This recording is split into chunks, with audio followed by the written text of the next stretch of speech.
চাচার হামলায় বিথির হাত ভেঙে গেছে, তবুও হাল ছাড়েনি, পরীক্ষা দিতে এসেছে।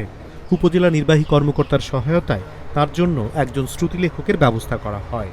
23শে এপ্রিল শ্রুতিলেখকের সাহায্যে পরীক্ষায় অংশ নেয়। বিথি বলে যায় আর শ্রুতিলেখক লিখে দেন। ঘটনাটি পিরোজপুরের মঠবাড়িয়ায়। 21শে এপ্রিল বিকেলে জেলার টুসখালী ইউনিয়নের শাঁখারীকাঠি গ্রামে চাচার হামলায় এ ঘটনা ঘটে।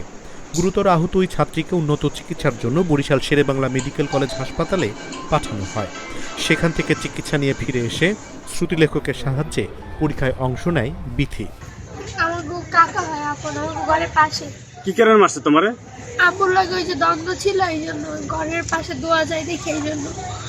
তো তুমি আজকে কি পরীক্ষা দিছো? হ্যাঁ, আমি পরীক্ষা দিয়ে আসছি, তারপরে ঝামেলা হয়েছে। তারপরে আমার ফোন নিয়ে গেছে, ফোনের ভিতরে 5,000 টাকা ছিল। এই ফোন আনতে গেছি, পরে হাতুড় দিয়ে বাড়ি মারছে। তুমি কোন স্কুল থেকে পরীক্ষায় অংশগ্রহণ করছো? তো ফেরকম জানখালি। তোমার কেন্দ্র ছিল কোথায়? আমাদের কেন্দ্র ছিল তুষখালী। বিথির শিক্ষা জীবন যেন ব্যাহত না হয় সেজন্য সার্বিক সহযোগিতা করছেন উপজেলা নির্বাহী কর্মকর্তা। প্রতিকূলতা যতই আসুক, ইচ্ছাশক্তি পারে সব বাধা জয় করতে। বিথি যেন তারই এক জীবন্ত উদাহরণ। আপনি কি মনে করেন? কমেন্ট করে জানান।